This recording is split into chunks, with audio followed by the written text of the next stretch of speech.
Hello, Bradley here, and welcome to episode 4 of the Nethergreen podcast. Now, this is going to be a pretty different episode this week. If you can't tell from my voice, I'm pretty sick, so we can't record a new episode this week. Now, I'm not COVID sick or anything. I'm fully vaxxed. It's probably just tonsillitis or a cold. But anyway, luckily, a couple of days ago, we recorded a special episode with a couple of our friends that we were planning to keep in the catalogue and release in a week or two, but plans change. Now, this episode is pretty disjointed.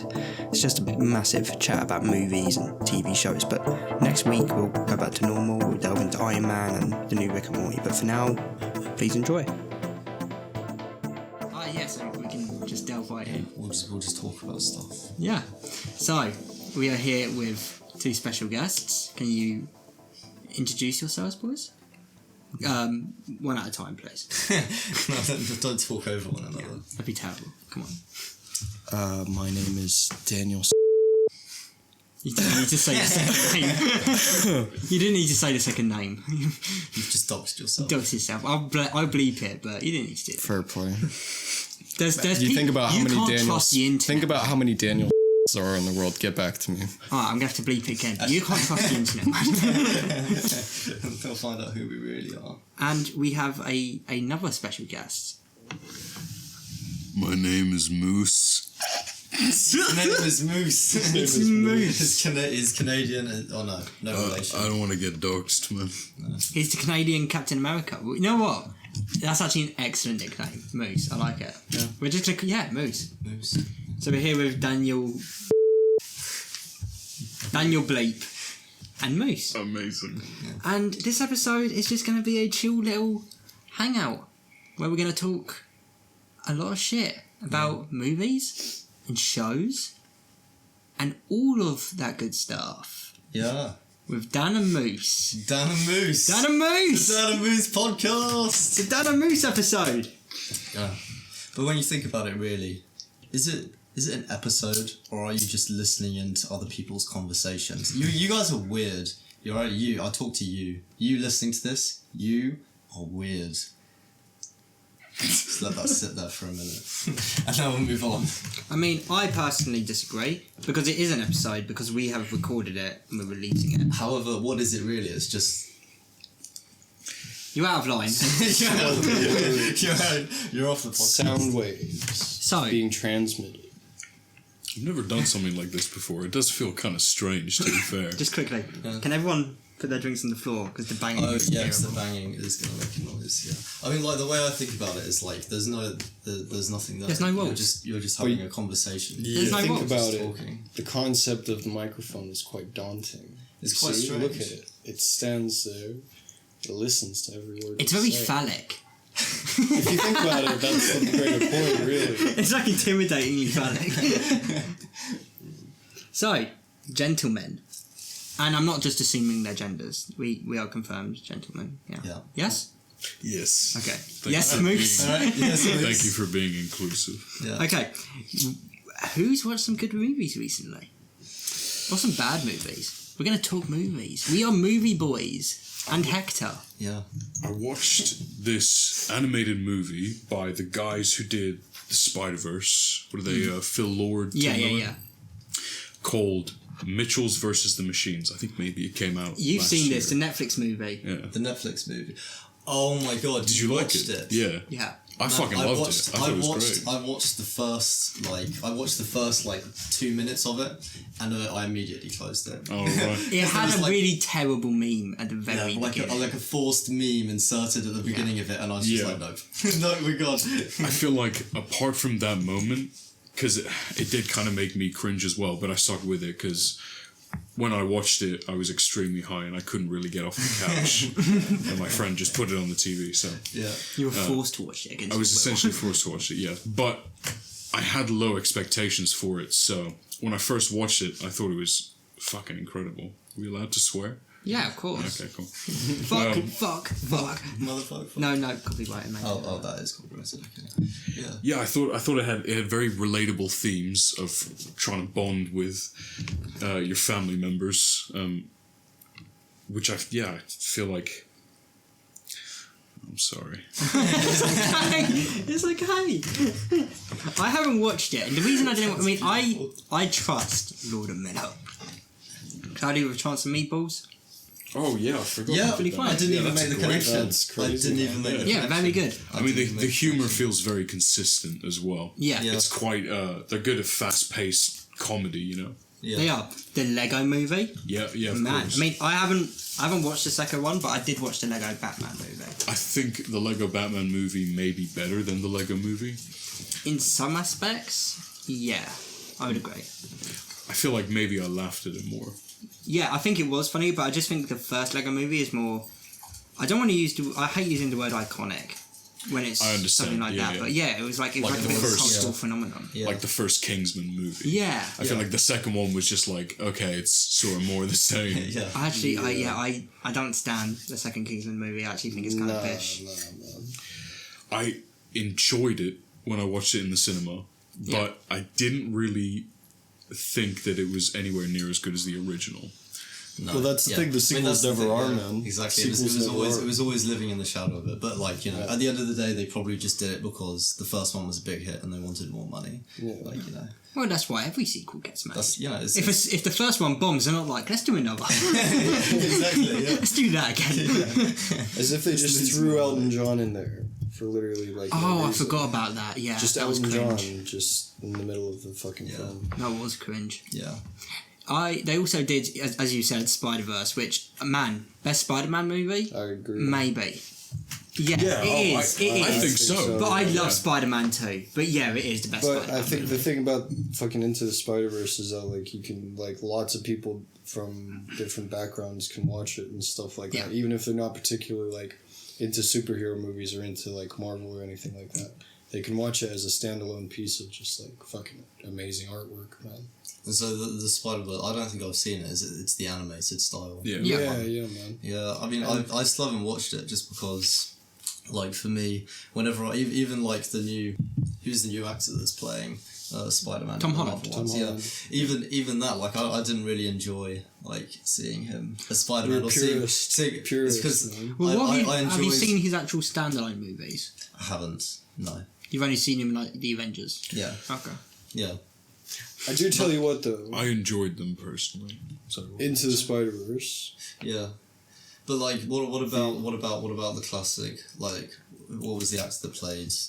Tobey Maguire. Yeah. Yeah. Those ones. You know they might be coming back. They were Yes. supposed to be doing like a collaboration of all of them, weren't they? Like Alright, so here's Tobey the thing. Maguire. Has everyone... It's a lot of Garfield rumours. Has anyone... Well, they were rumours. But has anyone watched Loki? no. Not yet. Okay. And also, that's not someone like pissing. No, that's just That's not the appearing- sound of piss. Sorry. That's a drain. And you're just going to have to put up with it. We're putting up with it, you know? So you're gonna have to as well. Yeah. But, alright, so does anyone... He's lying. We're recording this in a public bathroom. It's true. they're being polite in terms of they're not speaking, but they are just pissing, yes. But, yeah, has anyone seen Loki, sorry? No. Alright. If you don't want spoilers, then I'm not going to talk about it because I can't talk about any of it without spoiling it. But essentially, they might not just be rumours. There's a good chance that it could happen. That's incredible. Well, I know Alfred Molina, who played Doc Ock, Yep. is coming back. Do you know Jamie Foxx is coming back too? Yeah, but he's not blue this time. He's not blue, No. but He just looks like Jamie Foxx. he's still. Electro. I was going to say hot. Oh, yeah, true. But nice, and Alfred Molina also said, which I think Kevin Feige wasn't happy with, that he was going to be digitally de-aged to look exactly like he did in 2004. Oh, really? Yeah, it's him. I know why they do that though. Why would they have to do that, man? Well, because Characters they... get old. Yeah, but no, I think the idea is like he's like fresh out of Spider-Man 2. Like, because the ending of Spider-Man 2... Has anyone seen Spider-Man 2? At the ending, you know, as he's drifting through the river, maybe like the river, there's a little portal when he drifts into like... He just lands and I'm fucking like, what's happening? Like, yeah. Have you seen the recent toy leaks about Spider-Man. I think it's Spider-Man 3 with the new costume. No Way Home, yeah. Yeah, I mean, I assume we can just talk freely about things without worrying about spoiling it for the audience. We include time codes, and if there's heavy spoilers. Right, that's But good. now we're talking about it, so you know there'll be spoilers. Yeah. True. Yeah, the suit looks more sort of Doctor Strangey. It does. With the sort of magic on it. mean, which he's in it. is very intriguing. I did not expect them to go in that direction for Spider-Man, but I feel like it's a very logical leap. Yeah. I do need to catch up sort of on all the MCU stuff. I still haven't seen Loki or Falcon. Have you seen WandaVision? Yeah, I loved WandaVision. I thought it was great. Alright, they're also, because What If is coming soon, the animated one. Oh my god, this is my most hyped I know, series. I'm really excited for it. But there is an episode of that, apparently, where Spider-Man becomes the Sorcerer Supreme. So who knows? That's crazy. And as we all know, the second Doctor Strange movie, which will come out after Spider-Man No Way Home, is called The Multiverse of Madness. I'm very excited for that one. Honestly, that might be my most anticipated MCU project coming up. I'd quite like to see Mephisto in that. I would watch that. You'd watch it, yeah. Who would you like to see in that? Mephisto. Yeah. Ideally, I'd like him played by Christian Bale, but Can you he's already playing Gore the God Killer in the next Thor movie. Which I am excited for. Because he is, he's just a fantastic actor, So I don't really know about this. Alright, so in Thor Love and Thunder, the next Thor movie, and he's going to be the only one to get 4 movies of the solo heroes, so good on Thor. Yeah, good. Everyone loves him. Now, Everyone loves him. because of Ragnarok. Yeah. No one loved him before Ragnarok, I think. Not even Chris Hemsworth loved playing him before Ragnarok. But, well, I can't actually say, I don't know. but yeah, no, and Christian Bale is playing the main villain of the film. And Christian Bale was a great actor. Christian Bale was Batman in The Dark Knight, Yeah. Just in case you didn't know. I knew. Okay, well, I knew. I wasn't sure. You don't need to what condescend to me on the podcast. I'm okay, not. Man? I didn't know what you don't or do not know. I'm not in your head. Let's go. You're dead to me. Move on. You've been dead to me for years. You were dead to me before that. They've also this year, as well as What If, we're also getting Hawkeye and I think Miss Marvel's coming out this year. Really? Yeah. Is Miss Marvel? Are you talking about the Marvels? No, Miss Marvel. So she's getting a series before. Like the Elastic. Yeah, she's getting a Disney series before the Marvels. That's crazy. Yeah. Huh. And yeah, she's been cast. We've seen her costume. She looks pretty cool. She was the main protagonist of Marvel's Avengers: The Game, which is a game I've talked about on the podcast previously because it sucks. Yeah. But it's not her fault it sucks. It does suck though. It's a terrible game. Yeah. But hey, you played a lot of it, so they won you in that respect. No. So. To be fair, no, I only played it for like 15 hours, and only because I made friends with a friendly Canadian man who also played it. So I was mainly there for the banter. Shout out to Moose. Shut up, Moose.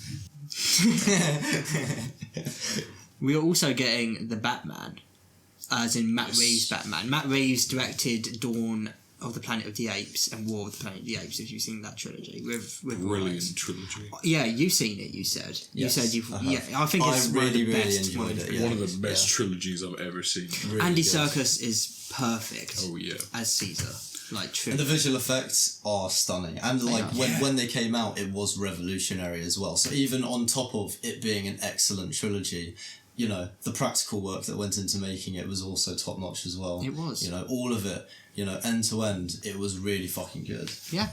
Like people of all different genre, all different walks of people enjoyed it. Like families, people that are like into movies as like a hobby. Yeah. Well, everyone enjoyed it because it's a brilliant trilogy. It is. It was a really fucking good trilogy. Anyone seen the original Planet of the Apes? Yes. Not the original with Charlton Heston, but I have seen the one with Mark Wahlberg. With Tim Burton, yeah. Yeah, Tim Burton. That one... Alright, so fun fact. The first movie's iconic ending of the Statue of Liberty, and why? That was written by Rod Sterling, who created the Twilight Zone, who loves twist endings like that. Okay. They tried to do that again with Tim Burton's... Monkey Lincoln. Yeah, with Monkey Lincoln.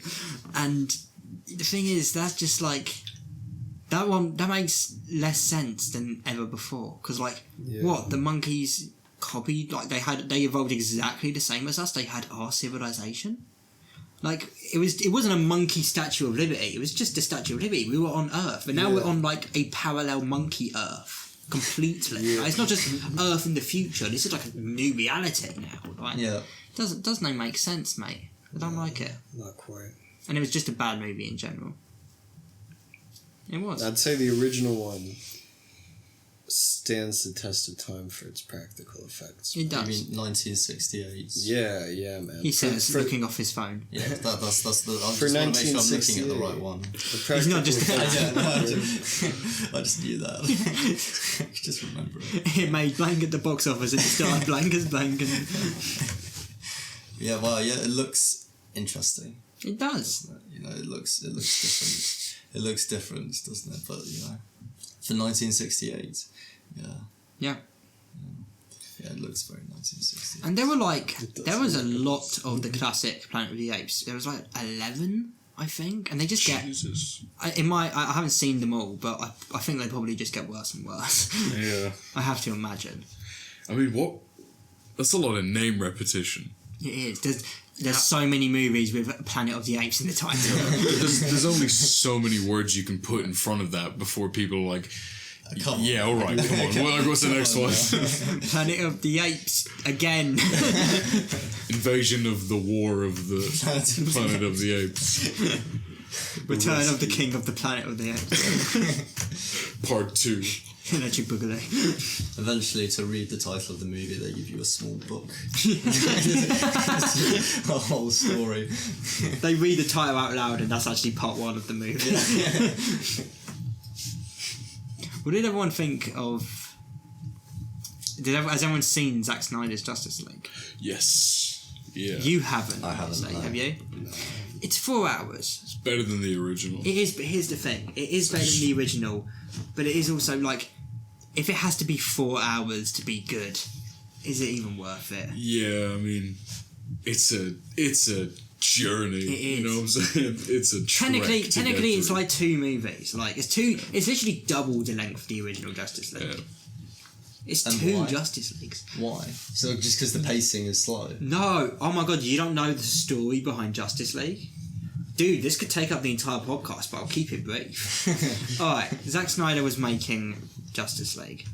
It was going to be released in 2017, which it did. Now, here's the thing.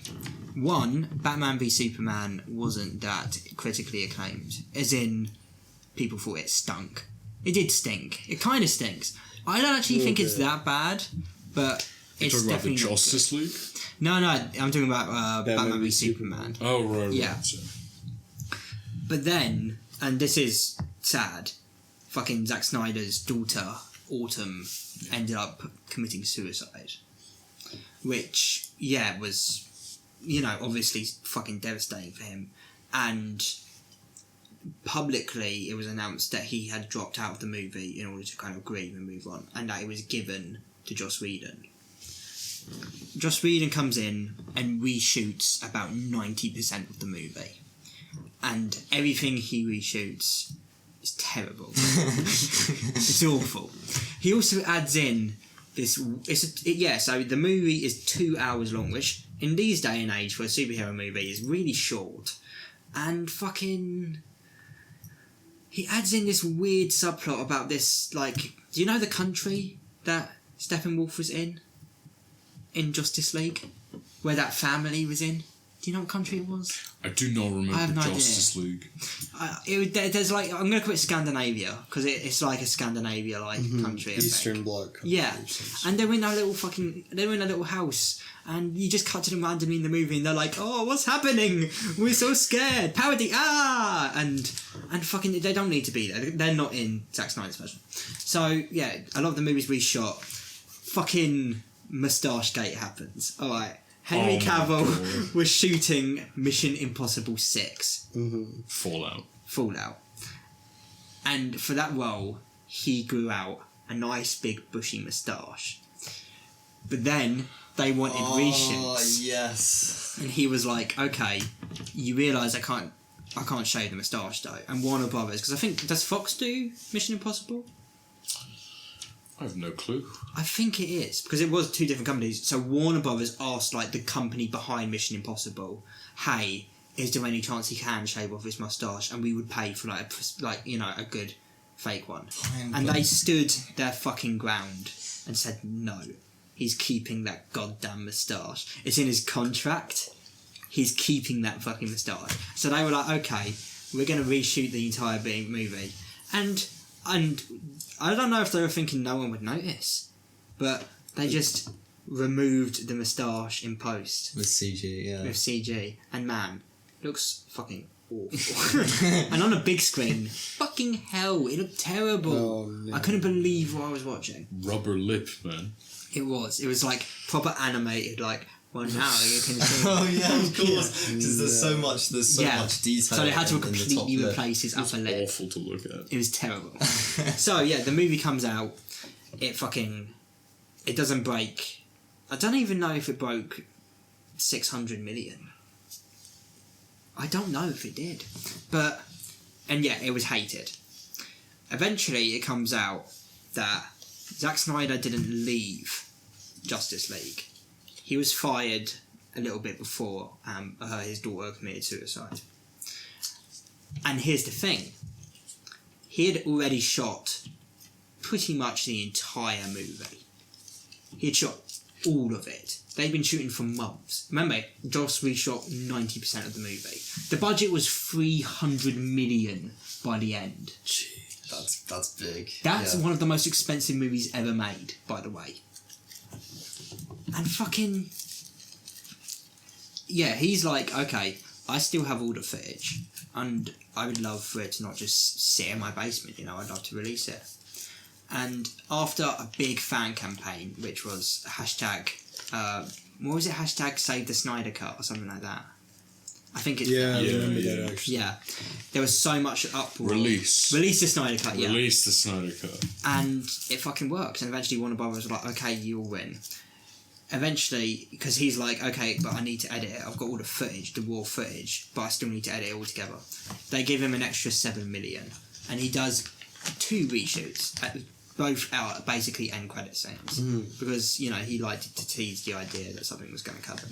It was basically the last 10% of the movie that he didn't finish. And yeah, it came out on HBO Max. It's a square ratio, which a lot of people on Twitter hated. But the reason for that is because it's supposed to replicate an IMAX screen. Because in IMAX it is a square ratio. That's how they do it. It's just a big fucking screen and it overpowers you. Because there's so much more screen, But there's so much screen. But fucking, yeah, and it was good, It was good, but it was 4 hours long. So why? Why did it need to be 4 hours long? Well, here's the thing. It probably wouldn't have been 4 hours long if he actually released it in 2017. But because it was so long after, the fans were demanding it, and he essentially had free reign. He was just like, I'm going to... I doubt there was any deleted footage. I think he used all of it. Every single piece. All of it. Yeah. And the shit he reshot, man, he brought Jared Leto's Joker back from Suicide Squad. And he finally met, well, it's in a dream, but he finally met Ben Affleck's Batman. And Ben Affleck's Batman at one point is like, shut the fuck up. He actually says, fuck. Ben Affleck's Batman said, fuck. Is that a dream sequence, or is it like alternate universe / like look into the future kind of thing? Well, right after that, it's when he wakes up and meets Martian Manhunter. So I think it's like implied to be a dream, but I don't know, to be fair. I don't think he's... I thought that it was yes, it was a dream, but I thought it was implied to be like a kind of look into the future. So it could be like the nightmare sequence in Batman v Superman, but I don't know. And it sets up for a sequel, but Warner Brothers has specifically said that no, it's not going to happen. But you know what the thing is? Yeah. Is that just once again, they have only given Jared Leto's character just like the most minute amount of screen time possible. He's also... Okay, here's the thing. I don't like Jared Leto's Joker, but he is better with his 4 minutes of screen time in Justice League than he was with his 10 minutes in Suicide Squad. I'll give him that. Still wasn't great, but he was more tolerable. have you seen Midsommar? I have, but quick, because they haven't. I have. Oh, sorry, he hasn't. yeah, I Has everyone seen? And I know you have Hereditary though. Yes. Let's talk about that one. Hereditary. Because you have a strong opinion about Hereditary. I do. Because it is a 15 here in the UK. We watch it on Netflix and it's a 15 on Netflix. He very strongly believes it should be an 18. I think so. I mean, I didn't understand while watching that, and like, you know, at the end I was like, wow, that movie, and then somehow it came up in conversation that it was 15, and I just was like, Well, what? I told you. Why after you watched the What? movie? that was a 15. I will say, I am surprised that it's a 15. Yeah. Like, But I don't disagree with it. because it But has when you so think many. of the actual visual content, it's Yeah, it's but- not that. but- It's, It's minimal. yeah. But you know, the visual Thematically, content. it's fucked. The visual content is limited, and that's probably why they put it at a 15. But just because you can't see in great, you know, vivid detail what's there, you see what's happening. You know, like at the end, the mum sawing her own head off, and she's like. But it was in the shadows. Yeah, but that doesn't matter. Like, you know. It actually does when See- it does comes matter, to rating yeah. films. But what seeing it isn't the part that would disturb a kid. Being introduced and seeing it on TV, you know, it's not like the physical, in-depth, detailed visual of it. It's the idea of it and that it's happening in the story. Like the visual of seeing that on screen. I think, you know, the visual of seeing something isn't what like scares a person. That's not all of what it is. If you expose a child or like, you know, a 15-year-old to a mother sawing her own head off, I just think it's too much. I think it's too much. I think it depends on the context, man. Because actually, when I watched Hereditary, I found it all kind of funny, man. It didn't Yeah, but that's because we're old enough, we're mature scary, enough. man. We're old and mature enough, you know. But like, I feel like it should just be an 18. I don't feel like my headspace changed all that much between 15 and 18 to the degree where it would have had a different impact on me. I used to watch a lot of fucked up films like Saw in that when I was Yeah. 15. In fact, So my it didn't little really faze sister- me, you know what I Yeah. mean? My little sister is 14, and I've watched the Saw movies with her. See, what I know what you're about to say. And what I'll say is, I actually think that was worse than Saw. I don't know about, but then again, kids at 15 watching fucking Final Destination. I suppose- and shit It's like mature, that. that's still mature. Final I suppose it Destination's depends, Like I guess. fucking 10 times worse. This than is that. subjective as well, I think, because it might just be that scene disturbed me specifically a lot more It is than maybe a other people. disturbing scene, but But for then me, it's- Saw wasn't like so disturbing and scary that like I'd be like scared coming away from the movie. that's also kind of just the point of it, though. Yeah, but here's the thing. Hereditary is a horror movie. You've got to expect Is it? to be somewhat affected by a horror. Yeah, what do you mean, is it's it? The director himself says I know. that Midsommar and Hereditary are not horror movies. They are a family drama and Yeah. a relationship drama. Look, they are presented in the form of a horror movie. That is Well, at true. least a That is true. psychological thriller, anyway, for sure. Yeah, but that and horror very much have interlinked tropes. Yeah, no, it's true. But I feel like it played more off of. Actually, I don't know. I feel like it played more off of terror than it did off of suspense. I think. I think it played off of both of them. But then again, at the same time, if you left still feeling disturbed, then it technically did its job, didn't it? That's true. Exactly. Yeah, no. So I'd say that's like it's true. very effective in what it does, and I don't think that would actually impact a 15-year-old in any different way than it would impact us, man. So. Because just think about the different types of movies that we used to watch when we were younger, man. At the age of 15, like I swear, like there's been more fucked up movies than that. Oh, yeah, I don't think it's the most disturbing movie. I mean, have you ever heard of the movie Salo? Or I the mean, 120 I Days say of this- Sodomy? Just think of I've like heard of that one. shit like the Human Centipede and stuff like that, man. I mean, Tusk. that's Tusk. Tusk is a Tusk is fucked 18, movie, man. Oh, we love I seen I haven't seen it, man. Man, Really? alright, so It's- I've been convincing I I've been have trying to not convince seen him to it. not only watch it, No. but we want to record a commentary track to it. Oh my And god. he doesn't want to. It's horrendous. There it is. That's Midsommar, yeah. They were listening, man. I think Midsommar is a really good one, man. Like, I would say they're- I don't think it's they're- better than Hereditary. Their sort of visualization of a mushroom trip was really good. Yeah. That was really effective and like actually it was sort of one of the more What is accurate one of the more Midsommar about? accurate trips. Alright, so it's about this group portrayed in of films. casual teens, No, university students. They're in their final year of university It has a doing quite their dissertation. Like- Late Classic teens, setup. early 20s. has- Semantics. Yeah.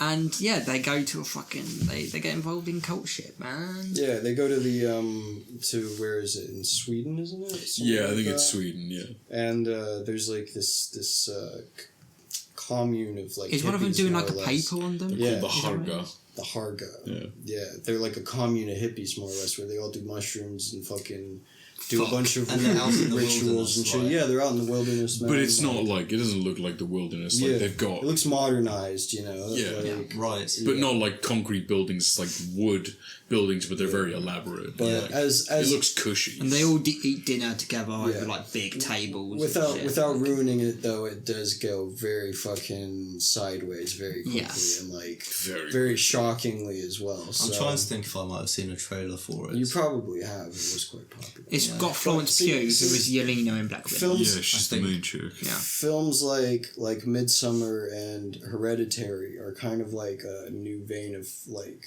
suspense thriller and horror films that are popping up recently. Like Yeah. things like The Witch and like The Lighthouse, man. Oh Those are, no! like, I actually new- I new did a veins dissertation of- about a French rave, and I actually looked into that, and it's called like postmodern horror, is what they're Yeah. calling it. Yeah, it's quite good, man. Because I think horror was in a rut for a little bit with some of the things Yeah. coming out, like Yeah. being too repetitive with their tropes and their themes and their visuals, man.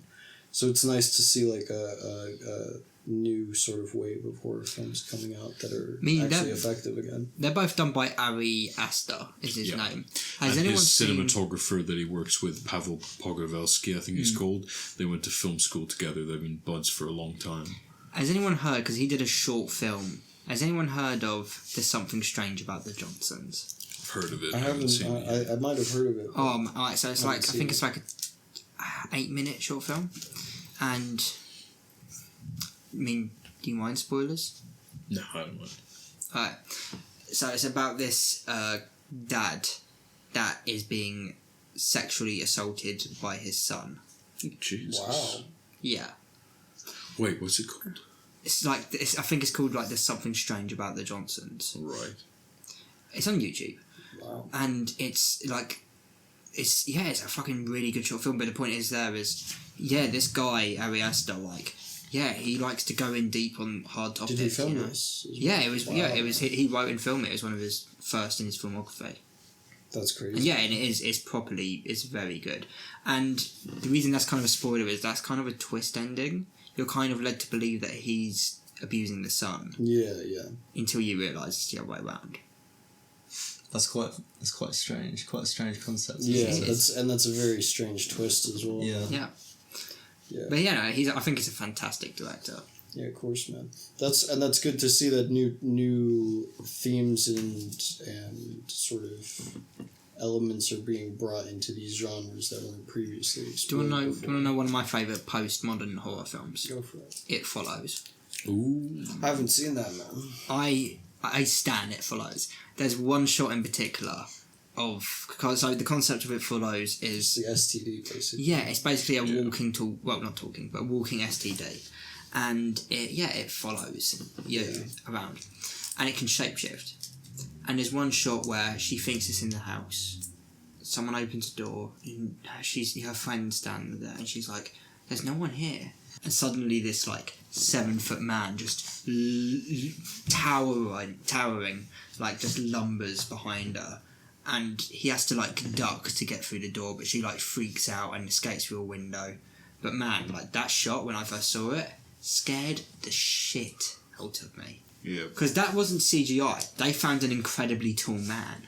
They found a really tall They man. did, he was He's just- a genuinely Yeah, tall that's guy. good. He was just a do very exist. tall They man. do exist. They do. They're not just folklore. I think one of the things like that they've started doing as well is relying less on CGI again, man, which is nice because like It can look quite bad. it can look quite bad, and the thing is that you don't really. The best thing about horror and thriller movies is that you leave a lot of things up to the viewer's imagination because that's going to be a lot more terrifying than any like image or creature that can be generated through sort of effects. That's what I was saying about practical effects. That's what I was saying about Hereditary.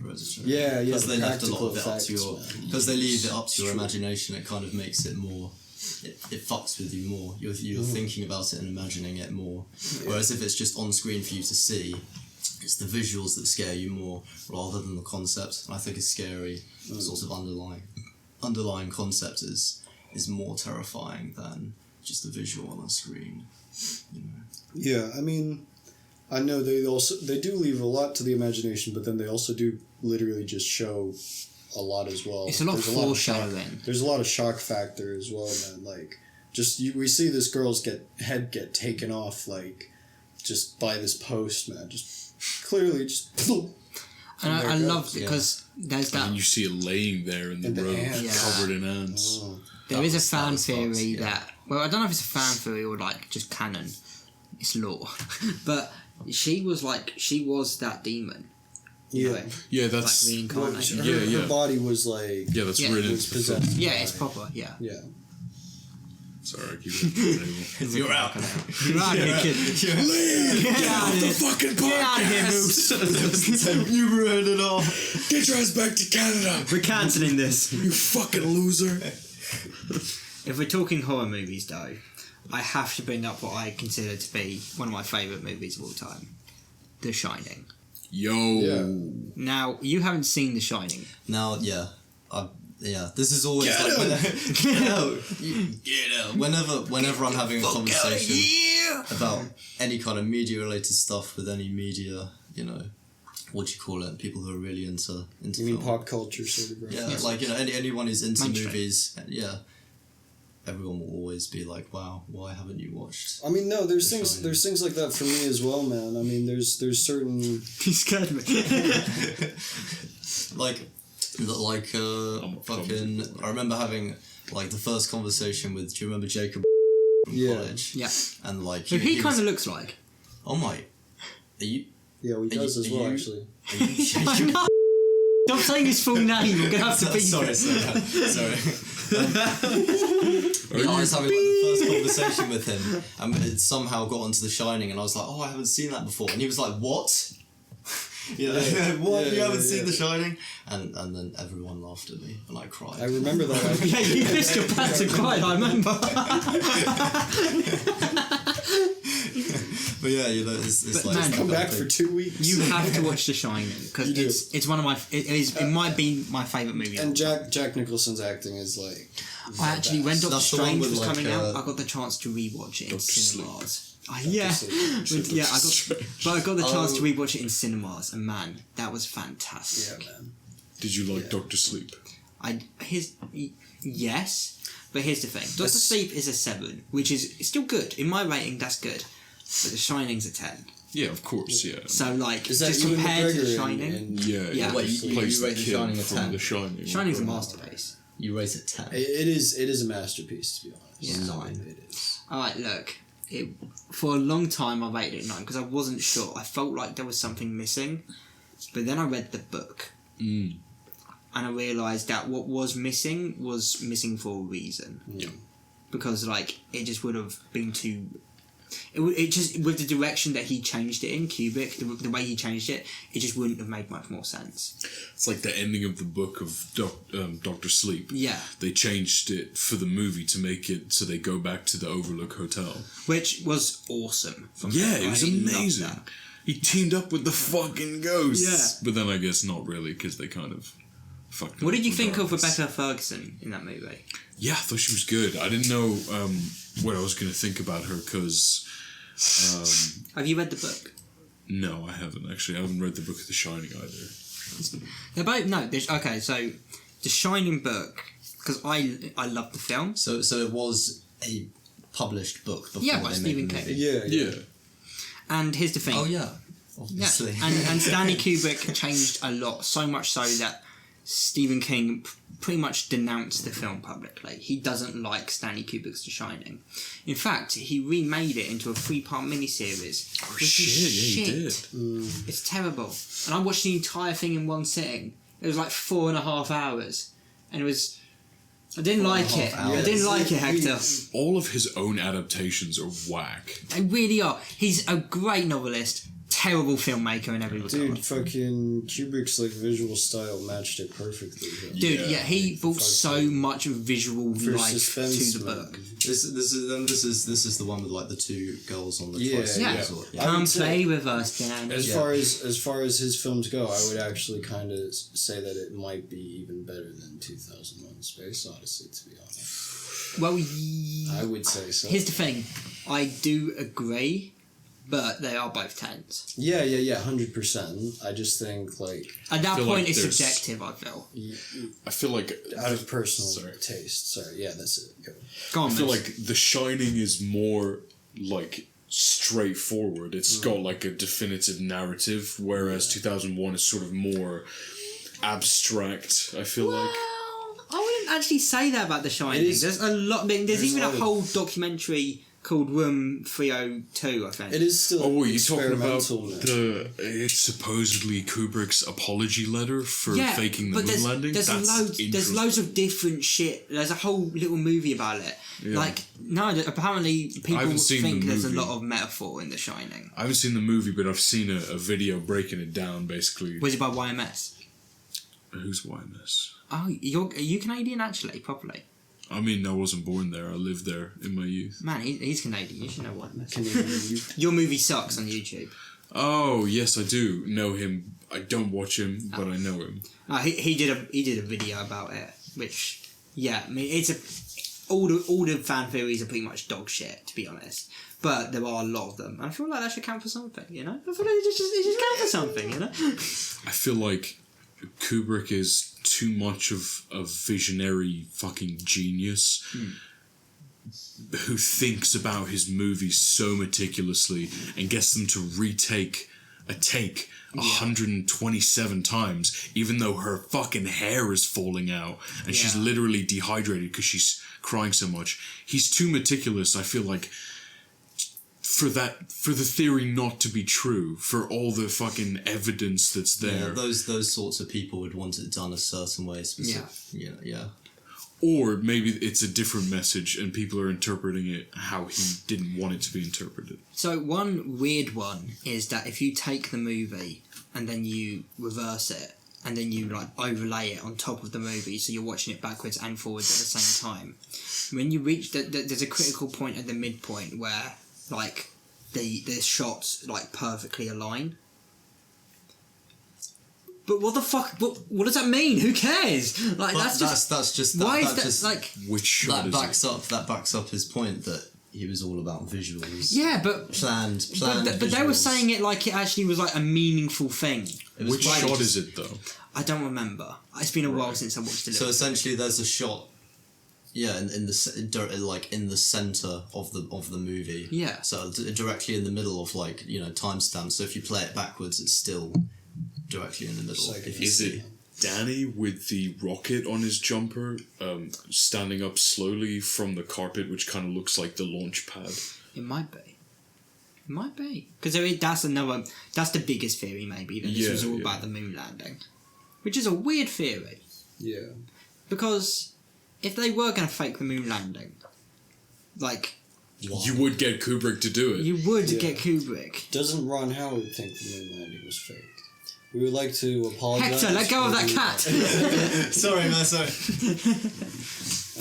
Ron Howard thinks it's fake, did you say? Yeah, I swear. For real? Really? I think so. Why does he think that? Speak on behalf of Ron Howard right now. Well, it's just fucking Arrested Development.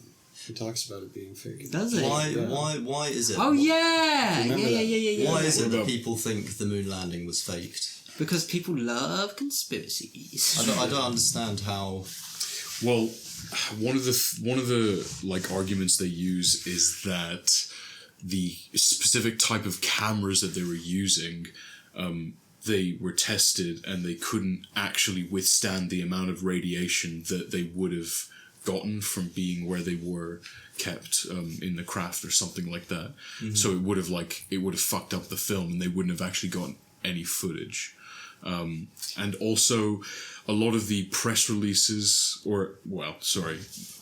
I'm not too well versed on this topic, so at least one press release where they were like, where the military, or sorry, not the fucking hell, the US government was like, here is footage of them on the moon. Yeah. They actually, like a few years down the line, they later admitted that it was actually test footage of them training.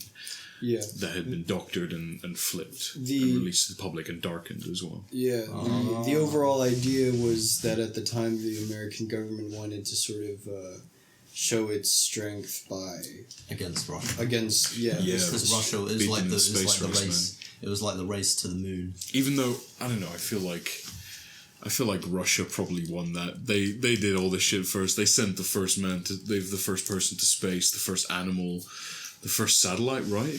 Yeah. Etc. etc. You know what I'm saying? Yeah. What happened to feel like that they- poor little doggies they sent in space? a lot of them did die. To be fair, it has been quite a few years. You know what Some I'm of them hoping? did return. I'm hoping they got caught in a black hole.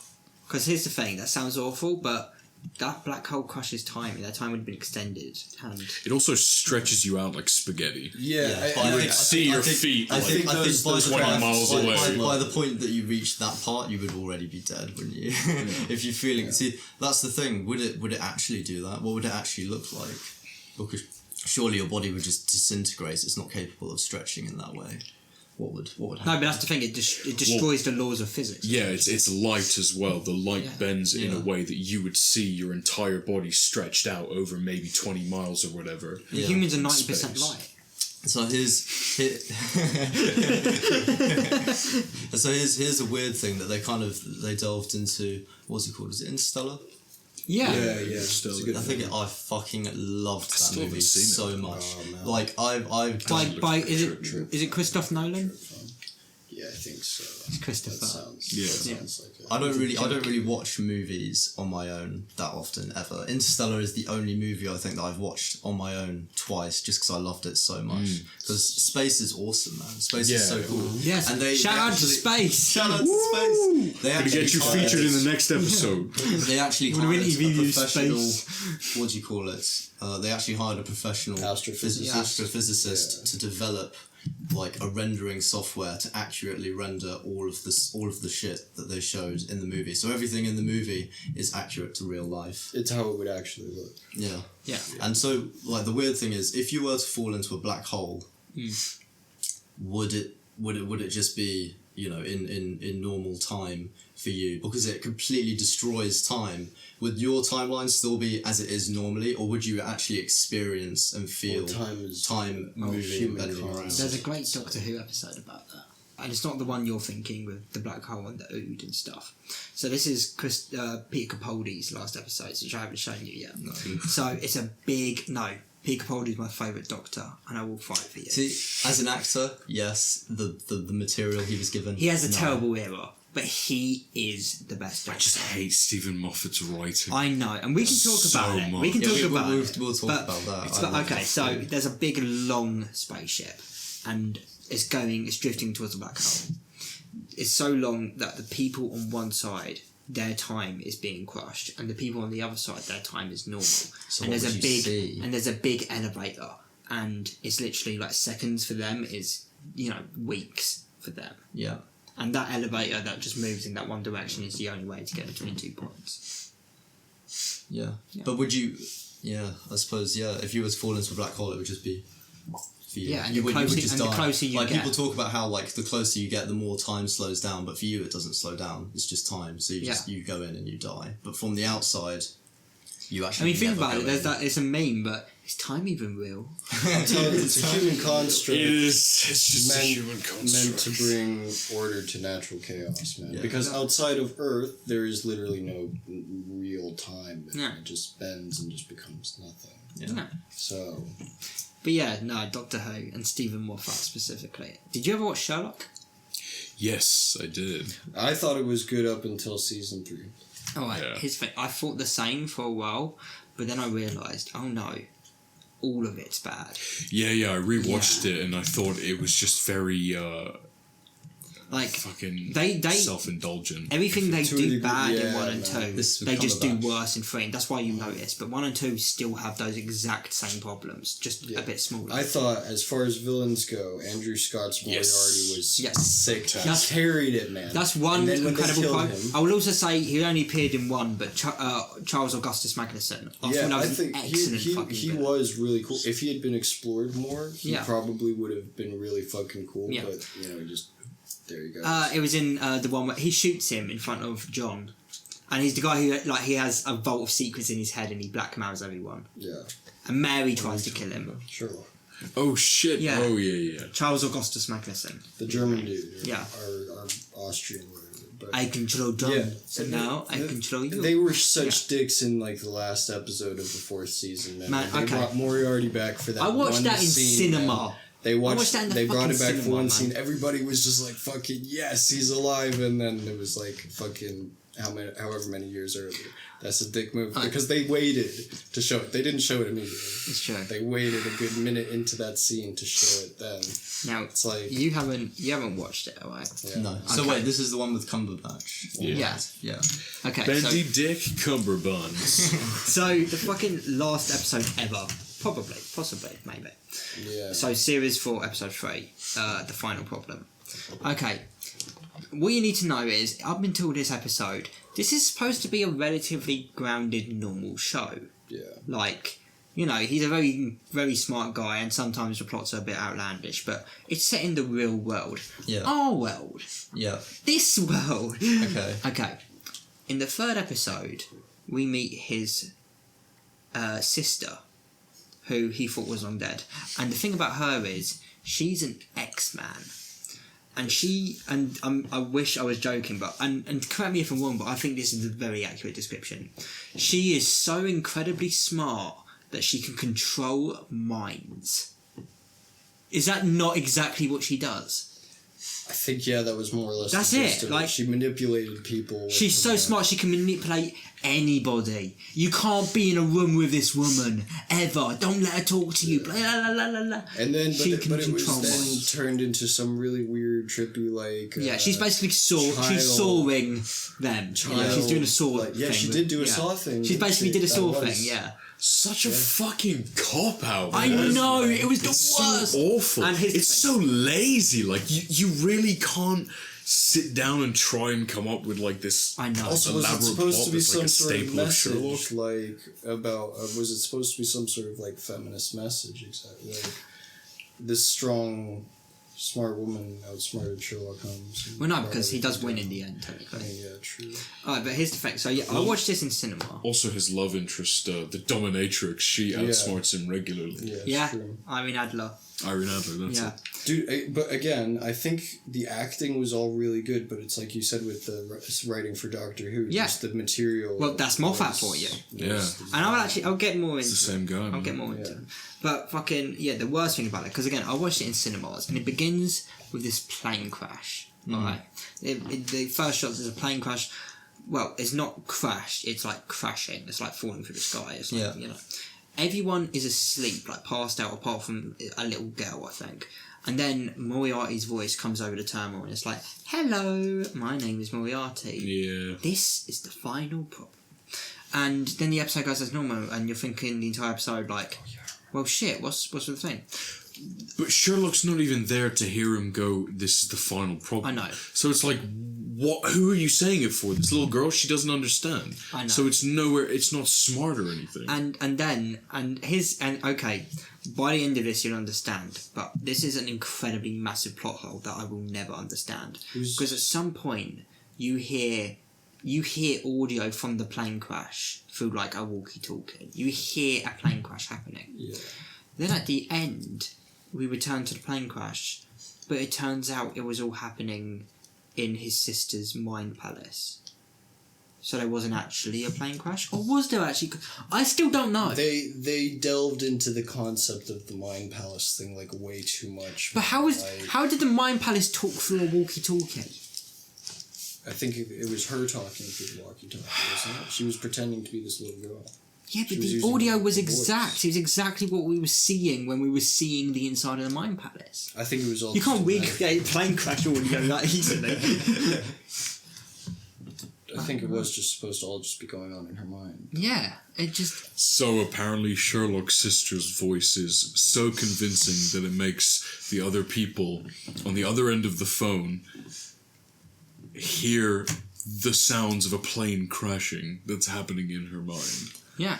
And if she was locked inside this cell, how did she get the resources to do that? I mean, I guess the idea is that she maybe manipulated the guards or something like that. And also she's working with Moriarty, or was. She was, I guess? Because she had like loads of videos of him. That also just kind of defeats the purpose of Moriarty, man. Moriarty was supposed to be his own separate entity, his own fucking, like, you know, this mind that could compete with Sherlock. A Joker. It wasn't, but it wasn't. You know, it was actually her mind behind all of it, more or less, because Moriarty came and he was like, "Oh, you're so much smarter than me." Maybe maybe he gave her superpowers.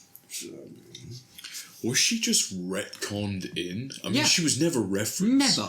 Was she the twist where it like they started hinting towards it? Yeah, they started hinting towards it. Called in season Redbeard. 3, yeah. But it's like that also just makes no sense. Makes zero sense. Who would like block out a childhood memory like that in the form of a dog?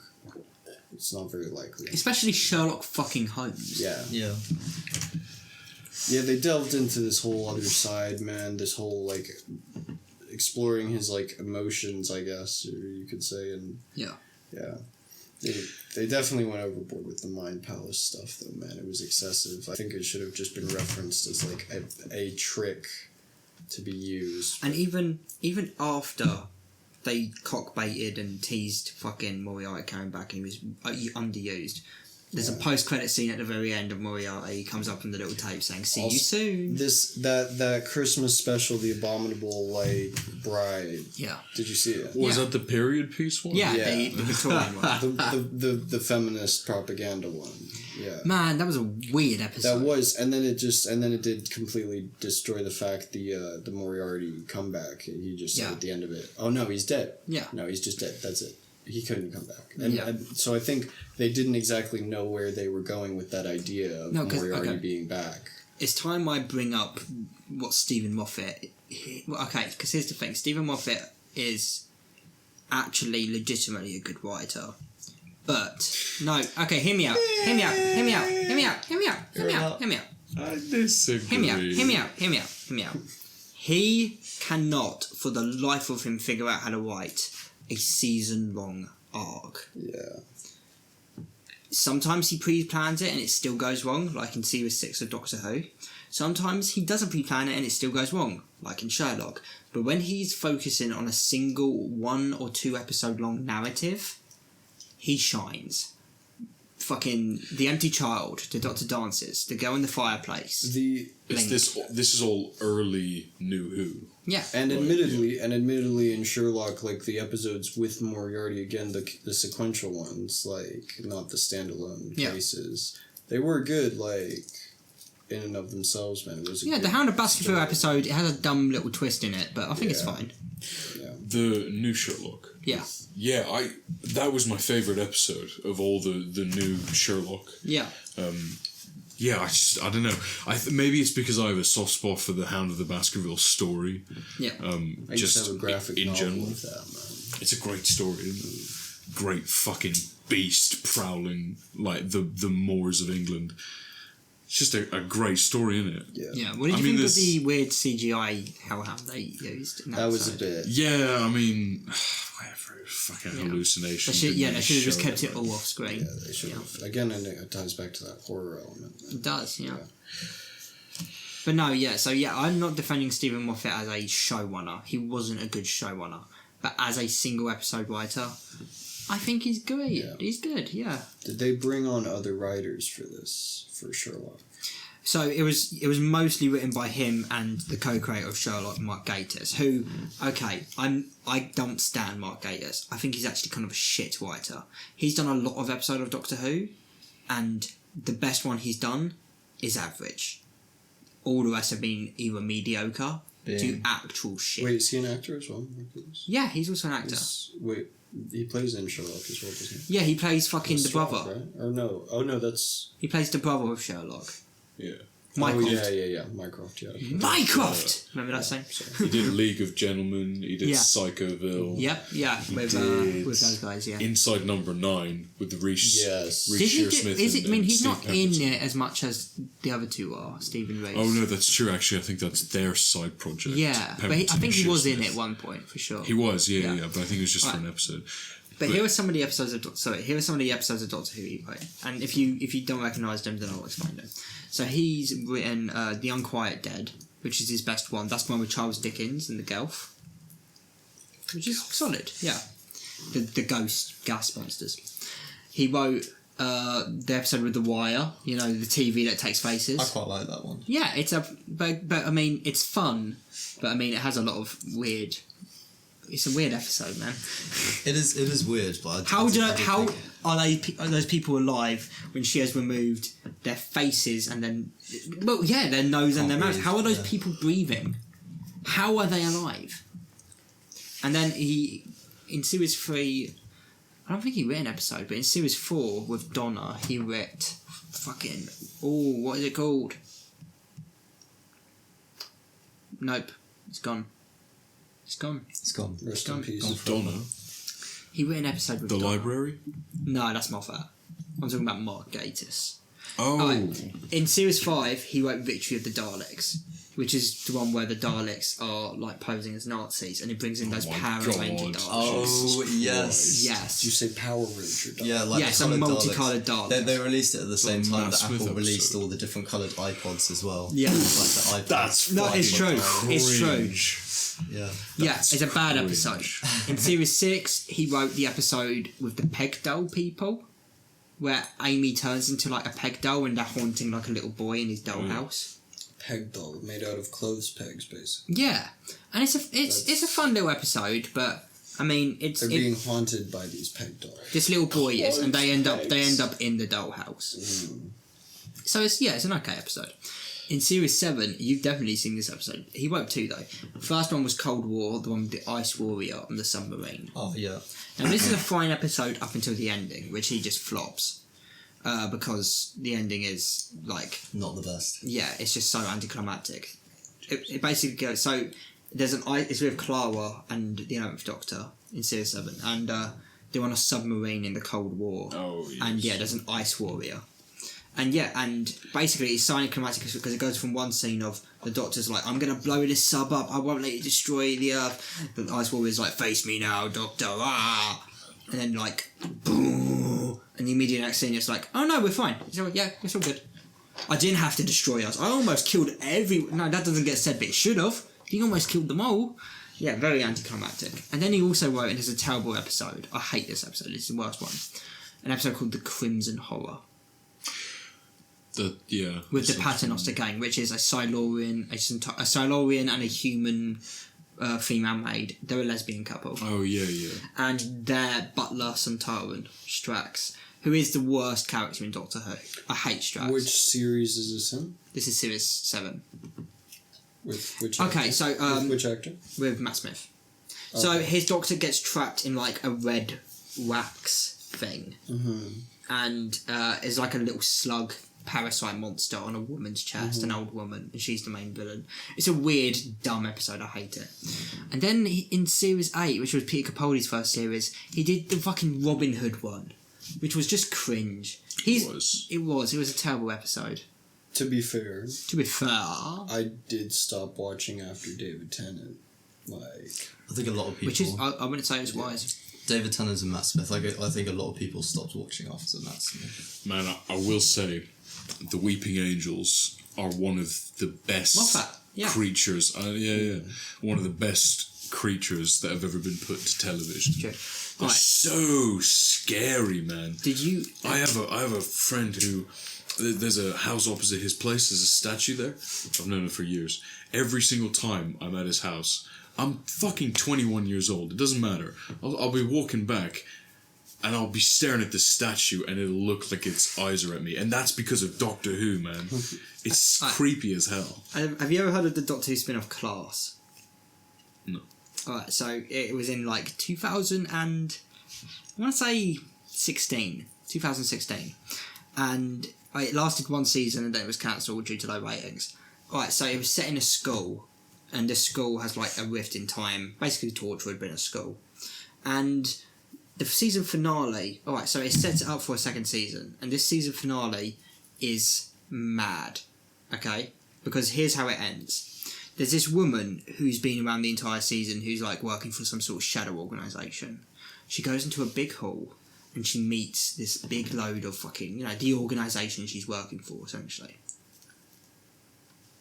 She's like, I'm sorry, I failed you. I failed the Masters, but I can do better. And they're like, no. The Masters aren't happy with you and we cannot continue this discussion. And then all of the organisation turn their backs and you hear that classic noise. And she turns around and there's a weeping angel standing, towering above her. And she, she's staring at it, but she knows what's coming, so she just shuts her eyes and screams. You hear the crunch of her neck snap. They turn around, the angel's just there, staring up at them. And they're like, my beautiful master, we will continue your legacy. And it cuts to a fucking stone pillar that shows a giant weeping angel destroying a city. And the idea was, in the second season, we were going to go to the weeping angel's home planet. That could have been very interesting to see. Yeah, I mean, I really want to, but also at the same time... They lose mystery, yeah. Yeah, also, are they supposed to have a home planet? I mean, they're like cosmic beings that have existed since the dawn of time. Yeah, like, they're older than Time Lords, but fucking... Yeah. I don't know. That was the plan, though, I know. It was great, but... So I feel like I probably wouldn't have liked that, then. I mean, it kind of goes against what they set up. Well, everything comes from somewhere, surely. Yeah, I guess. I mean, maybe it was also, to be fair, it is Doctor Who. It's not exactly like a fixed canon. They're constantly adding to it over the years. It's true, but there is. I mean, do you listen to Big Finish at all? No, I don't know Big Finishes. So they do audio dramas for Doctor Who, and and their audio dramas are quite good, and they've got all the actors like who played the Doctor. They've got David Tennant. They even got Christopher Eccleston back 16 years. Yeah, I saw that. And yeah, they're all really good. But there's a whole, argument of like, are they canon, blah, blah, blah. In my opinion, why the fuck shouldn't they be? Just enjoy it. Just listen to it and have fun. Stop arguing. Go home. Go home, Hector. Get out of here. Get the fuck out of here. Get the fuck out of here. I mean, surely that's kind of one of the points of Doctor Who as well at the same time. No, it is, but... Is to not read too much into it, man. Just enjoy it for what it is. Yeah. But there is a lot of inconsistency too. Like, they have broken their own canon many, many times. Like, now the first Doctor, William Hartnell, isn't the first Doctor anymore. There were actually countless Doctors before that. Yeah. Fuck that. And this is okay, so spoilers for the Timeless Children, obviously. I've already spoiled it, so I mean, you wouldn't be listening to this bit if you didn't, whatever. So, you find out that the Doctor is essentially an interdimensional being. She's not from the planet Gallifrey. They find her, they raise her, she has an accident, she regenerates. She was the first being to ever regenerate. She introduced regeneration to our universe. The Time Lords experimented on her, extracted that, injected it into their fucking, species. So she gave the entire Time Lords the power to regenerate. Now, here's the thing. The Doctor, I think the best part of him, the part that makes everyone so fucking angry about this, including me, I'm not enraged, but it does piss me off a bit. He's not a chosen one. He becomes a chosen one. He doesn't start off a chosen one. He was a renegade Time Lord. He was just a guy on the planet Gallifrey who was bored of the fucking academy and the fucking politics of it all, so he just steals a time ship and runs away. That's what makes him relatable. Yeah, exactly. That's what makes you want to watch him. He was but just now, a fucking dude that wanted to help change the universe. Yeah, and now it turns out she's actually Gallifrey Jesus. It's just like such a... cop-out. Yeah, like a cliche. When did they establish this? This was the last series. In the last series that just came out? Chris fucking Chibnall. Why would they do that? Because Chris Chibnall's the new showrunner, and he is a bad writer. They got a new one now, though, don't they, for the next season? Nope, he's still here. Oh. Yeah. I don't know. You see, Bradley, there's only one way that can be fixed, and that is that Mate. you need to It's true. become the next, Because And I will. they've and then you need to wipe it off, delete it somehow Yeah. so that it didn't happen. I'll figure a way out of it. But Chris, if you're listening to this, and I know you are, he's not. It'd be great if you were. I know you're Chris, listening to mate, this, Chris. that just, it wasn't a good idea. I understand wanting to introduce an origin to the Doctor, but it wasn't a good idea, man. You shouldn't have done it. Dude. It wasn't necessary. and it was a lot of that series started to just look like it was pandering to a lot of different types of audiences, man, and it was quite clear that it was trying to do that Here's the thing. under the guise of being like diverse or something like that. Yeah. When you force it like that, it's not. I don't blame anyone for stopping watching because honestly, if I didn't love the show so much, I would have by now. The quality has degraded immensely. But here's the thing: none of it, I genuinely believe, none of it is Jodie Whittaker's fault.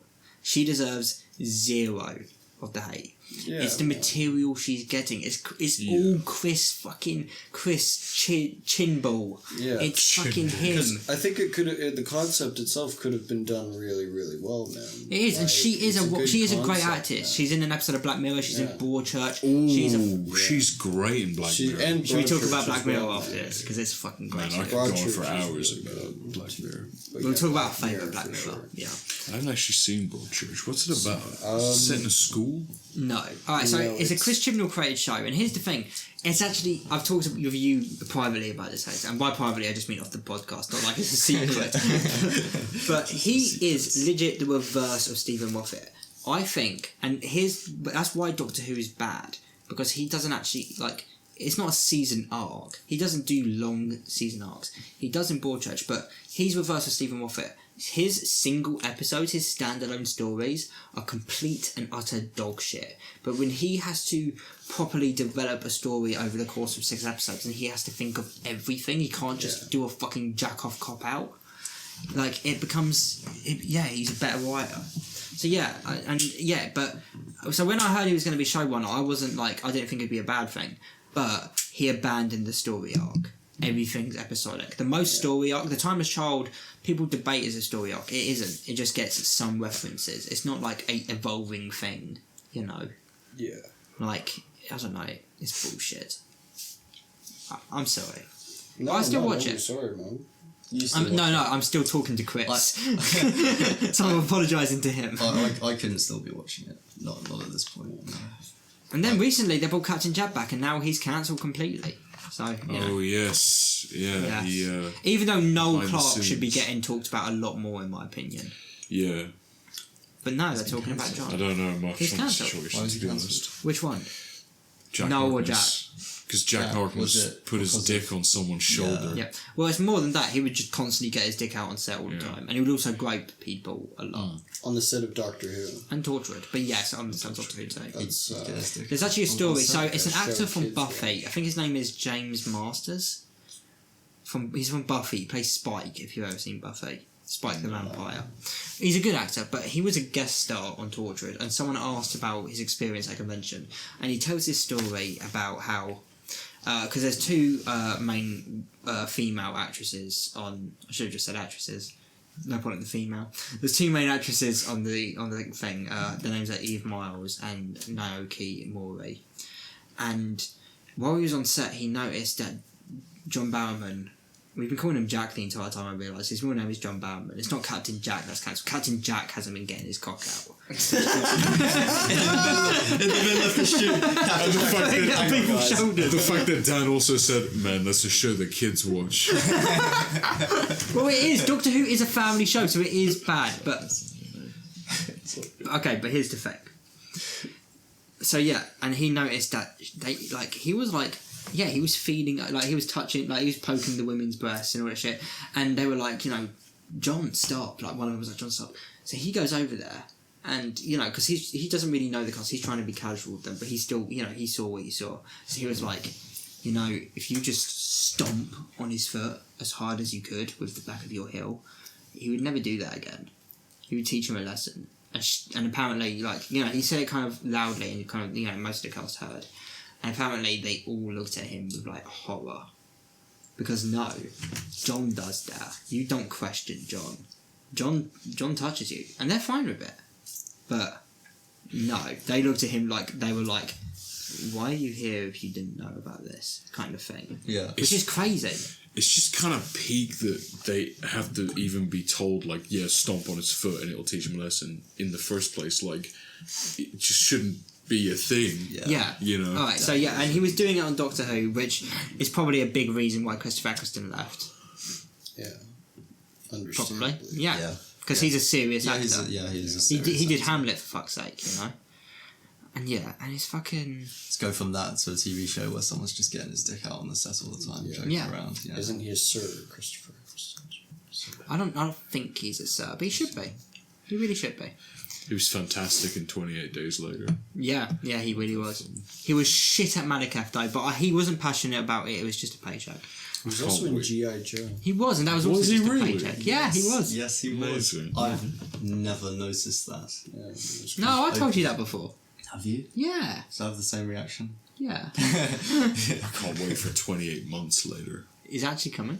Oh, I mean, I fucking hope so. Is Danny Boyle still making zombie movies? There was a rumour, but I can't speak to its validity, so... What's everyone's favourite zombie movie? Mine, I think, is Shaun of the Dead.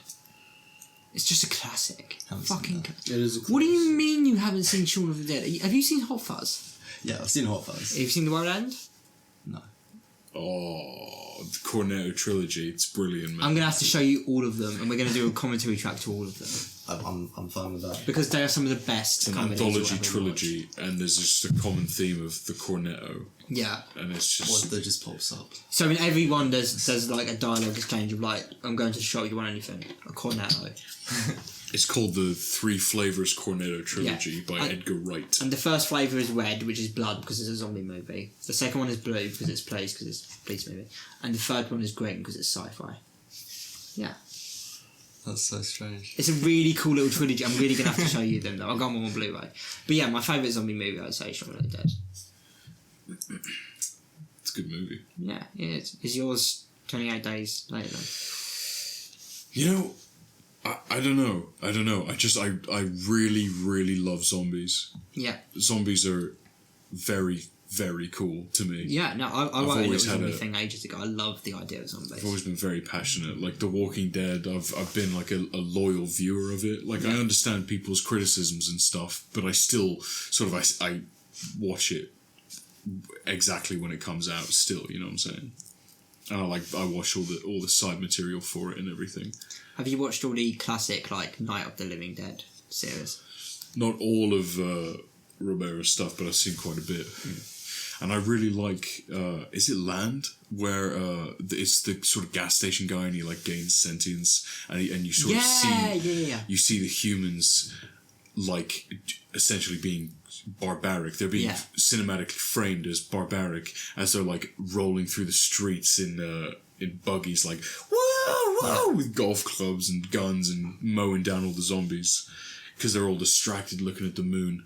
But this one zombie with sentience, he's not. He's just trying to shake his little zombie buddies out of their trance, and it's so sad. I'm like, why am I feeling sad for a zombie? That zombie was basically, what was his name? I think It's like Bubs. Bill or Bubs. I think it's Bubs. Bubs. Yeah, like he was. Or no, I think Bubs might be the one from the other one.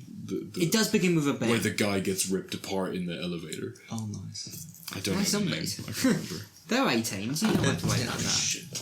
That's fair. Sorry, I spilled some water on your floor.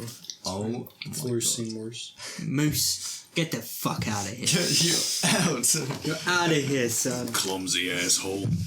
I cut off your fucking fingers. Bad one? World War Z was fucking terrible.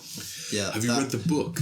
I haven't, but I've heard it's good. The book is incredible, and I really think they should make an I know anthology the series. author denounced it.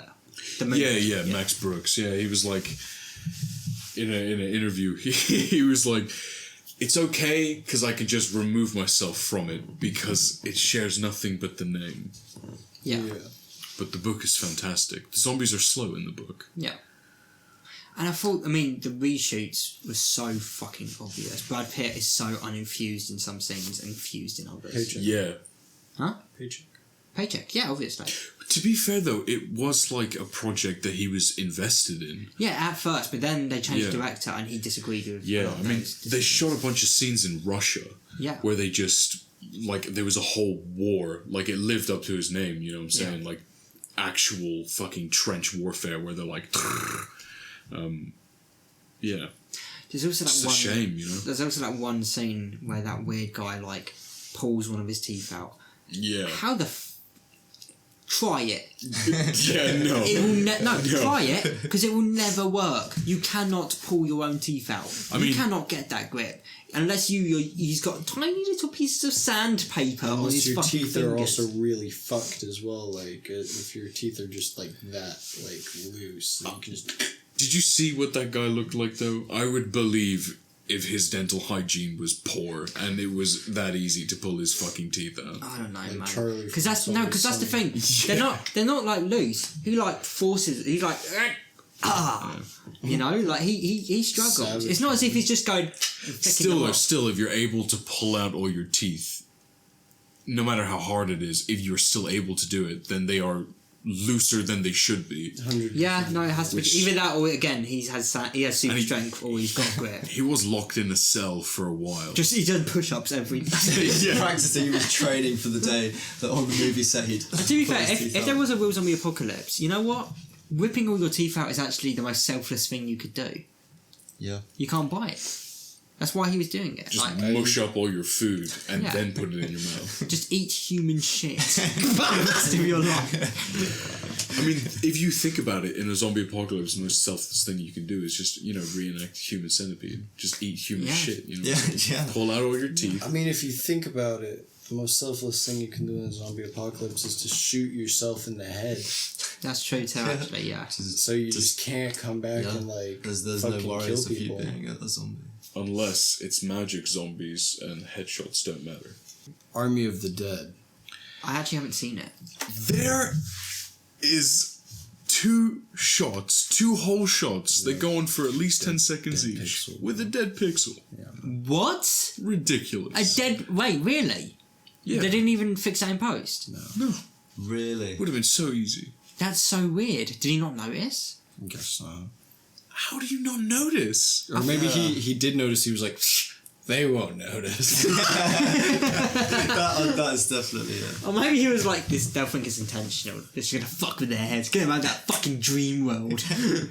Maybe, to be fair, because, he just packed the film full of, unanswered questions. Well, there's gonna be a sequel, obviously.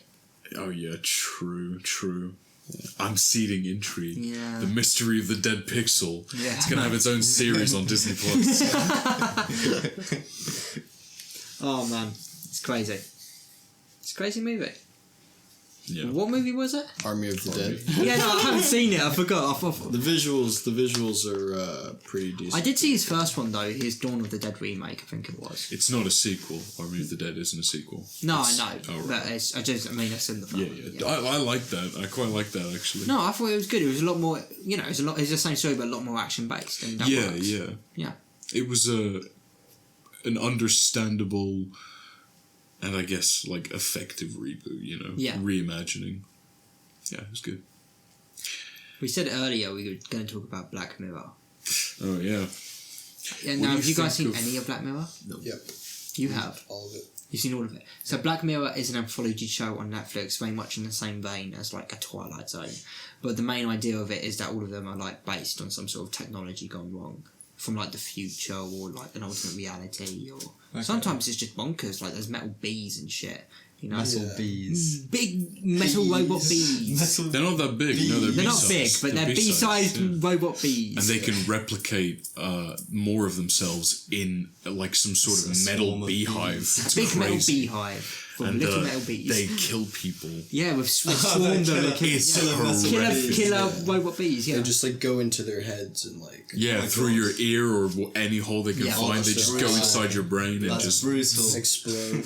Now, yeah, so you won't know it, but so we can convince you to watch it, the three of us who have seen it, It's a great show. what are your favourite episodes? Well, the bee one is one of my favourites. It's up there. What, unironically? Yeah. Okay. Why, do you not like it? I mean, I like it ironically, but I mean, okay, don't get me wrong. It's quality-wise, it's technically fine. It's just like the pacing is actually pretty great. I would say that. I think it was really well paced. But I mean, they're robot killer bees. But it makes sense though. Like it feels so realistic. You know what I'm saying? I mean, the bees are fucking doesn't it have dying. a weird twist ending where like one of the detectives like goes rogue in a different country or some shit? It's not really a twist ending. I don't think. It's just. Yeah, like one of the main detectives, I think she was the rookie actually on the case. Yeah, I think so. She had an interaction with one of the women who got killed by the bees. Before she got killed by the bees. No. She died in her fucking arms. Yeah. The bee went into her ear. Yes. In her arms, and she died horrifically. Blood It was everywhere. a good scene. Yeah, it was in a Good bathroom, which is a small enclosed space. So she was particularly traumatized by this event. She tracked down the guy that hacked the bees and made them go rogue. Yeah. Who was in another country, and she killed him. Well, we don't see her kill him, but No, she probably but goes. she definitely kills him. Yeah. No, I mean, is that your favourite? No, it's up there, but it's not like my favorite. I really like Entire History of You. Yeah, I mean, classic episode. Is with the grain, right? Yeah. And she's cheating on Jodie Black Whittaker. Mirror. Yeah. Amazing. So I said Black Mirror instead of Jodie Whittaker. Obviously, it's Black Mirror. Incredible episode. Yeah, and I think Robert Downey Jr. at some point was actually going to turn it into a movie. Like, he bought the script. Really? Yeah, or at least he licensed the script. I mean, I would have watched that. Yeah, it would have been really interesting. Because, you know, he's got his own little Downey Productions thing. They do Sweet Tooth from Netflix. I think about this. Really? Sweet Boy, whatever it's called. Sweet Tooth, yeah. It's The Sweet Tooth. apocalypse. I haven't seen it, but I've Dear heard Boy it. Yeah, thing, the Dear Boy. yeah. Bambi, but edgy, you know. Edgy Bambi. It is. I haven't seen it, but I know it is. Bambi's dad fucked a human. It is, yeah. Bambi's mum was a whore. Bambi's mum was a great slut. It's true. She was a horse, so she got smoked. For me, my favourite episode... My husband's dick ain't big enough. my favourite episode, it might actually be the most grounded episode of Black Mirror of all of them, you know. Is Sharp and Dance, the one where he's getting blackmailed. Yo. Yes. That was just in such an intense thriller episode. So And once you know the twist, rewatching it is insane. You know what? I almost don't want to say the twist because the sense of fulfillment at the end of that episode. Maybe that can be something that. But I'm telling you, it has one of the best twists in the entire show. And this show is known for its twists, just like Twilight Zone. Mm-hmm. Yeah, it executes its twists very well. Yeah. If you're a fan of twists, you should check out the series Inside Number 9. It's true. Very it's a good very twist. good show, man. I don't watch enough. one of Black Mirror's other good episodes is the I think people forget it. It's the one where it's this girl stuck inside this town and she's running around. White Bear. Yeah, White Bear. No, that's not forgotten. A lot of people rate that very high. Yeah. Okay. That's it's great. really. It's a very really good one, episode. Yeah. Twist in that one is pretty good as well. Another good one is because I rewatched it because the actor in it, Wyatt Russell. Oh, playtest. Yeah, playtest. He plays US agent in The Falcon and the Winter Soldier, which you said you hadn't watched earlier. You really should. Yeah. No, I know about that though. Yeah. He's very good in it. But yeah, so I rewatched it knowing him in it, and yeah, man, it's a really fucking good episode. The whole thing, the idea of it is that he has signed up to playtest a VR video game that's like a little grain in his like ear. That's like, you know, feeding him like visual and audio hallucinations. They Some send him, Hideo Kojima-esque dude. Mm-hmm. yeah. So they put him in the chair. You know, they put the grain on him and they send him to this house. Freaky shit starts happening, and then freakier shit starts happening. It gets really fucking psychological. Yeah. And at the end, I'm actually not going to spoil the ending. We're going to watch this together. Definitely. Because some of them are fucking great. But yeah, the ending is like, it's just like, oh man, damn, I should have seen that coming. Of course that's what happened. You know, that's how it ends. The perfect reaction. Yeah. And it's sad. Some of them are sad. Yeah. Some of them are very sad. There's a couple, sorry. Go on. The social media one where they're all liking each other. Oh, with Bryce Dallas Howard. Yeah. What's that called? Fucking... What is that called? That's what I was trying to think of, man, but I can't remember. Nosedive. No, yeah, Nosedive. that's it. Yeah, man. Yeah, that one's quite good, man. 1 million credits. Yeah, With the guy from what's Get his Out. name? Yeah. Daniel Kaluuya? Yeah, I think that's it. Yeah, he's a great actor. If not, I'm sorry, Daniel. We know you're listening. Yo, Daniel. Yeah, we know you're listening. Yeah. Shout out to Daniel. Kalula, whatever. Sorry. Lunch on mine tomorrow. Yeah. All right. See you then, mate. Yeah. Big up to Daniel. But yeah, no, that's a very, very good episode, and it's a really good satirization of those sort of shows in general. Like The X Factor and Britain's Got Talent, and the kind of effect they have on society, which is shit. They're shit shows and it shouldn't exist. Yeah. What are some of your least? I mean, sorry, no. Were you going to say more there then? No. Okay, cool. What are some of your least favourite episodes? I'd tell you mine. Mm-hmm. It's okay. I think theoretically, conceptually, it was really good. I just think it was really badly paced and poorly executed. It's called Metalhead. It's the black and white one where she's being chased by the robot dog. A bunch of people have told me that they dislike that episode. Personally, I really like it. No, in theory, I think the concept of it is beautiful. Genuinely, it could have been brilliant. I just think the execution was a bit In what way?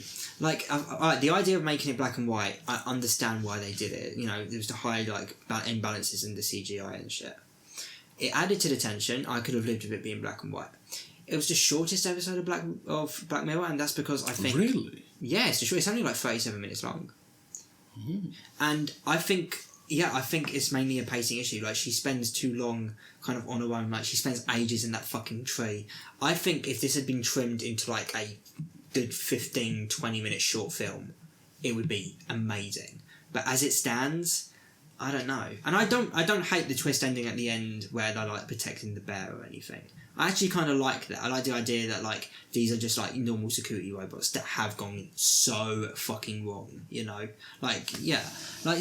conceptually I think it's a really fucking good episode, but in execution it was one of my least satisfying, I'd say. That's fair, man. That's fair. And I didn't prepare any of that. That was all off my head. I could write essays on that. Yeah. There is a book called Inside Black Mirror that Charlie Brooker wrote, which is pretty interesting, where he goes through each episode and with some of the cast and directors and shit. I'll probably pick that up. I mean, Black Mirror is just such an excellent series. It's one of my favourite TV shows I've ever seen. Have you watched The Twilight Zone? No, I haven't. Because it's very Twilight Zone. Alright, there's 4 Twilight Zones. 60s, 80s, early 2000s. Jordan Peele's doing a new one. Yeah, there's 2 seasons of that. Oh, already? Yeah. Oh, wow. Yeah. Oh, I thought it hadn't started yet. Yeah, no, it was 2019, 2020. We haven't got one yet this year, but who knows, maybe. Alright, so the first one in the 60s is a masterpiece of a show. It's one of the best shows ever made. I truly believe that, and it's influenced me as a writer so fucking heavily. Just perfect. I can't, because there's so many episodes, there's there's almost 200 or 150. I can't go through how many amazing fucking incredible episodes there are of The Twilight Zone. Just search up a best of lists and fucking watch them at random, because there are some fucking corkers in that fucking show. And then 80s and early 2000s was pish. There's some good episodes, but it was mostly pish. And then this new one with Jordan Peele is an interesting development, because they've modernised it. Does it work? Sometimes it works. There were some really good episodes. My favourite episode, which I'll quickly talk about now, because again it's an anthology show, so So it's about this man played by, you will watch This Always Sunny, yeah? Yo, I love that show. It's Liam McPoyle. Brilliant. Yeah. Brilliant. And he is on a bad date. He's having a bad time, and then suddenly he hears a woman's voice in his head, and this woman is played by, you've all seen Community, right? Yeah. Mm-hmm. Britta, Gillian Jacobs. Oh, yeah. And she's like, hello, and he's like, how are you in my head? And she's like, how are you in mine? And it turns out that they're hearing each other's thoughts. Alright, do you mind if I actually properly spoil this for you? Because this, I don't know if I can say it's the best episode, it was just my personal favourite. Sure. Because and the ending is I loved it. So they start a proper relationship, talking to each other in their head. It goes on for a couple of months.